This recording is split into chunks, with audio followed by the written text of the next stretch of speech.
Bom dia, amados, pedindo sabedoria, pedindo orientação do Pai e também pedindo muita paz, saúde e felicidades para todos nós.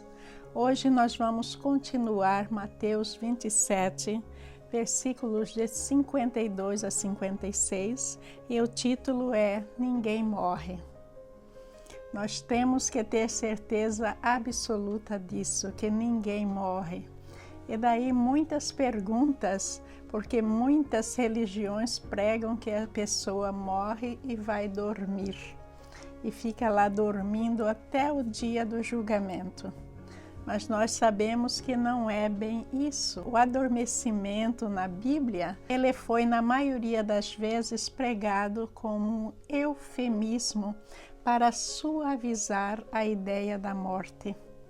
E por que é que nós sabemos isso? Porque existem várias outras passagens, inclusive aqui neste texto, em que os santos eles saem das catacumbas. Então nós vamos ver que nós temos este corpo, que é um corpo natural.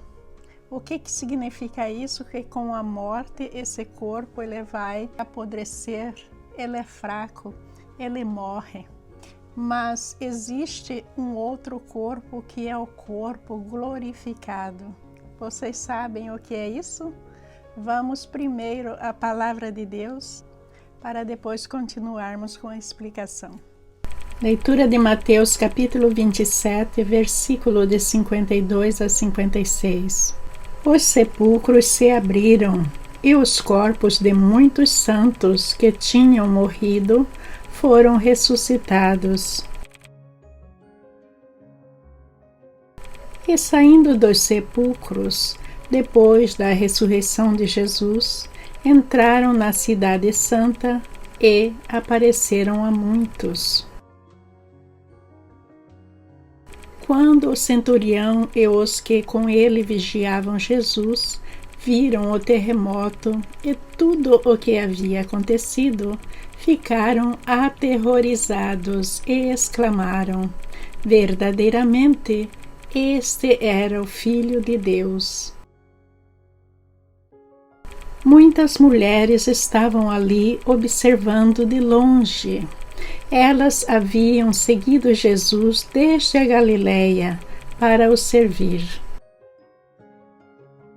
Entre elas estavam Maria Madalena, Maria, mãe de Tiago e José, e a mãe dos filhos de Zebedeu. Imediatamente após a morte de Jesus na cruz, muitos santos que já estavam mortos, eles foram ressuscitados. E nós imaginamos uma figura assim surreal para nós. Imagina naquela época, esses santos saindo das catacumbas. E eles foram vistos por diversas pessoas em Jerusalém. Vamos também ver que Jesus ressuscitou. E Tomé, por exemplo, estava com dúvidas, dizendo que só acreditaria se ele tocasse em Jesus. E ele teve a oportunidade de tocar em Jesus e viu que era real. Aí eu estava falando sobre o corpo glorificado. O que é um corpo glorificado? Ele não é o mesmo corpo carnal. Ele é um corpo, mas o que faz esse corpo movimentar e ter vida é tudo operado sobre a graça do Espírito Santo, sobre o espírito do homem. Então, a pessoa parece que ela está viva no corpo, mas na realidade ela está usando o corpo glorificado, que é por pouco tempo, não é um corpo para ficar aqui na terra para sempre nesse corpo glorificado. Normalmente é para manifestar algo que é da vontade de Deus. E nesse caso, esses santos aparecendo ali, o que provou para eles? Primeiro, que depois de mortos, a alma continuava existindo. Segundo, que eles estavam vivos. Eles podiam voltar através da ressurreição. que transformará o nosso corpo abatido para ser conforme o seu corpo glorioso, segundo o seu eficaz poder de sujeitar também a si todas as coisas. Filipenses 3, versículo 21. Então vi um novo céu e uma nova terra, pois o primeiro céu e a primeira terra já não existiam. O mar também não mais existia. Apocalipse 21, versículo 1. E vi a cidade santa, Nova Jerusalém, que descia do céu, da parte de Deus, como uma noiva belamente vestida para o seu marido. Apocalipse 21, versículo 2.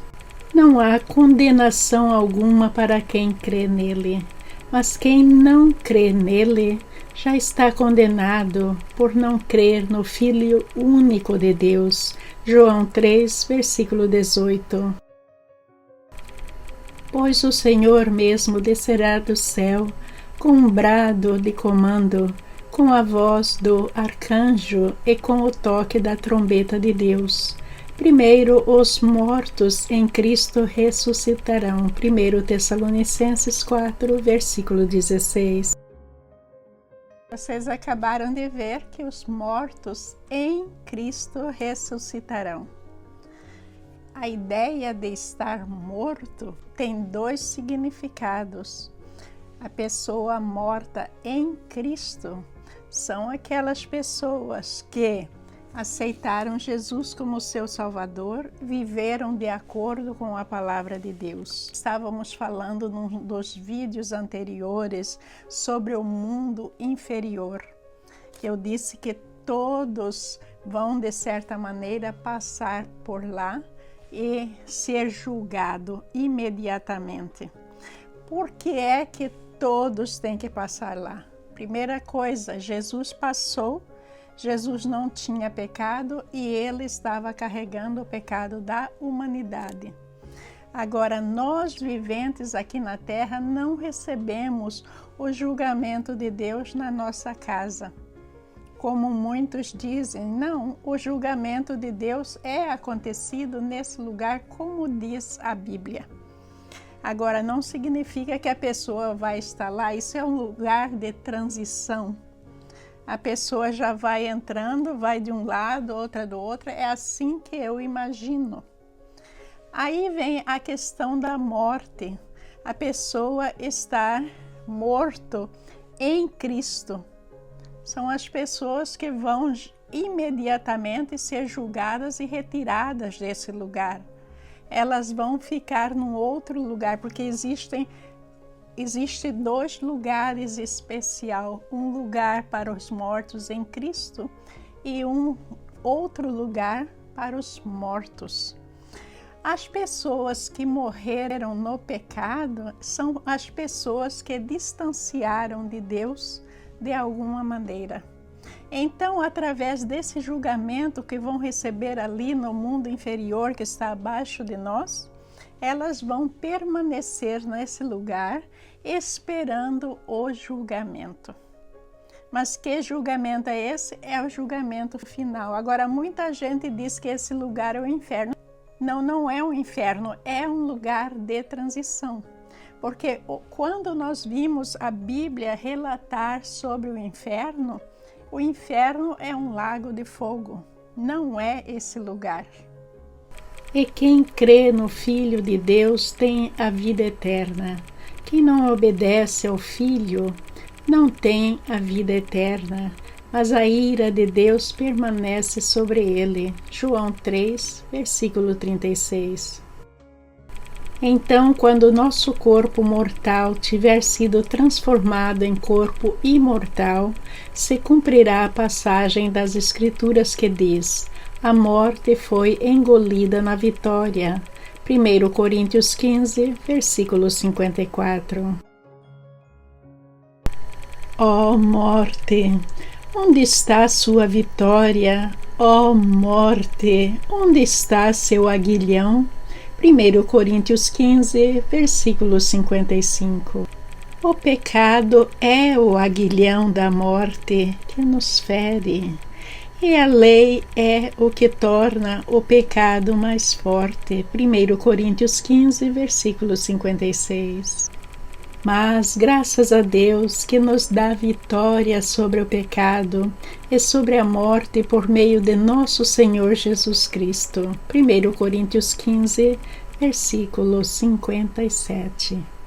Faz parte do relato que quando os centuriões viram o que estava acontecendo, a cortina do templo partindo, as rochas partindo, o terremoto, a escuridão, aí eles começaram a acreditar que Jesus era o Filho de Deus e declararam isso.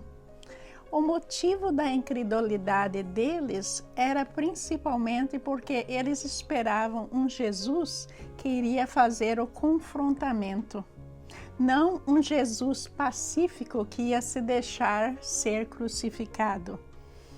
Então, como Jesus não fez esse confrontamento, por exemplo, castigando o sumo sacerdote, os sacerdotes, os escribas, Jesus não fez nada disso. Então foi uma decepção geral, uma chacota geral, porque eles não entenderam o significado da presença de Jesus aqui na Terra. Agora, quando tudo isso começou a acontecer na ignorância deles, o que eles fizeram? Eles começaram a acreditar em Jesus e começaram a se arrepender em massa. Jesus disse: Pai, perdoa-lhes, pois não sabem o que fazem. E os soldados tiraram sortes para dividir entre si as roupas de Jesus.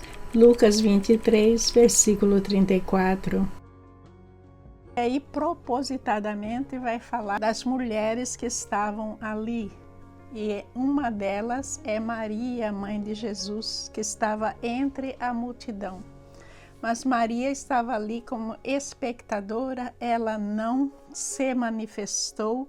O medo era muito grande de se manifestar e também sofrer as consequências. Por que é que existe toda essa parte de santificação aqui na Terra de Maria, se a Bíblia não santificou Maria? Por que é que a maioria das religiões não falam que Jesus tinha outros irmãos? Por que é que a Bíblia quase que não fala de José? José foi um excelente pai, Maria foi uma excelente mãe, mas eles não seguiram Jesus. E vejam que o ato de maternidade Maria passou naquela época, ela sendo engravidada sem ter relações com ninguém, isso era um ato que poderia levá-la ao apedrejamento. Então, realmente, o anjo reconheceu essa atitude maravilhosa de Maria e a chamou de bendita.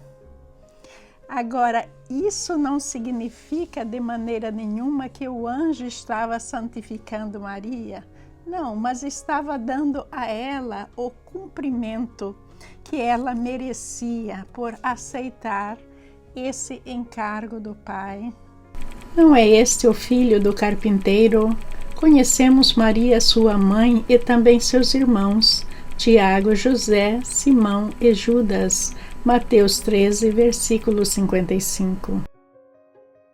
Maria e as outras mulheres estavam ali como pessoas comuns, temendo a repercussão se elas se apresentassem e se declarassem quem elas eram. Agora eu pergunto para vocês, quantas mães aqui na Terra já tiveram seus filhos mortos violentamente? Atos inexplicáveis que eu sei disso. Quantos? Agora, isso tornou essas mães e pais santos? Eu acho que não. Porque a santidade, ela é uma coisa que requer a pessoa viver 100% a palavra de Deus. A santidade não é algo assim tão simples. A pessoa tem que aceitar Jesus como seu Salvador e realmente viver dentro da palavra de Deus. A santidade de Maria pode ter acontecido porque eu sei da história de Maria depois da morte de Jesus. Eu sei que ela se dedicou ao Evangelho, mas aí fica a questão, não deve ser direcionado a Deus? Sim. Toda a nossa glória, ninguém pode dizer que eu sou uma santa porque eu fiz isso, não. E também quem santifica qualquer um é Deus, é Jesus Cristo. Ninguém aqui na terra tem esse poder de santificar ninguém. Agora, todo o meu amor por Maria, eu tenho meu reconhecimento, mas o que eu estou querendo dizer para vocês é que aqui na Bíblia ela não foi caracterizada como santa. E nenhum dos apóstolos, porque não é objetivo de Deus santificar ninguém quando vivendo aqui na terra. Porque vivendo aqui na terra nós estamos sujeitos a pecar a qualquer momento, por pensamento ou ações. Toda a glória a Deus, para todo o sempre. Gálatas 1, versículo 5. E a mãe dos filhos de Zebedeu. Quem é essa mãe dos filhos de Zebedeu? É Salomé. Não sei se vocês lembram, tem uma passagem na Bíblia em que Salomé intercede pelos filhos e ela quer um lugar especial para os filhos. Então, Salomé também estava lá. Então, a mãe dos filhos de Zebedeu veio a Jesus com seus filhos. Ela se ajoelhou diante dele, a fim de lhe pedir um favor. Mateus 20, versículo 20.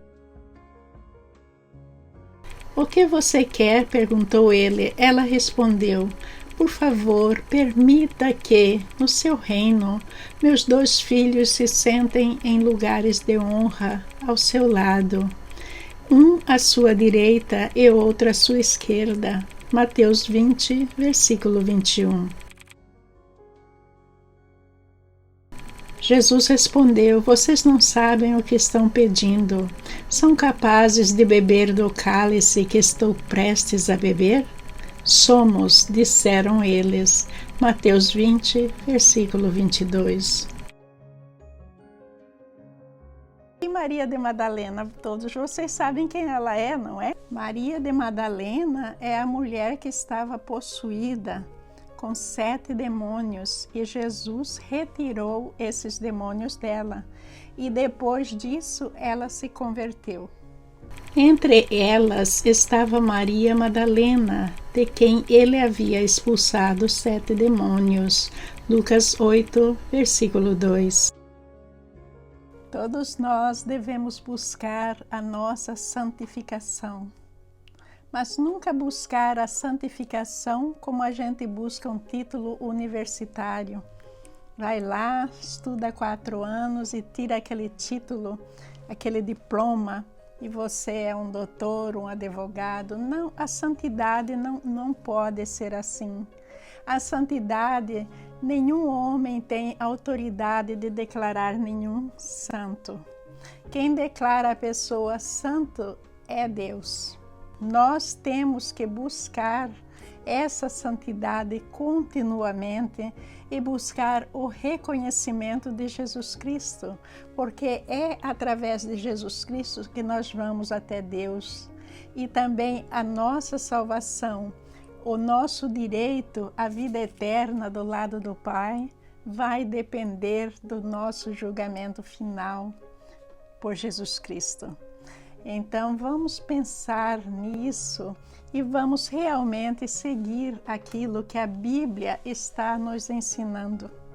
A Bíblia, gente, que é a coisa mais certa que saiu da boca de Jesus Cristo, é aquilo que nós temos de mais seguro.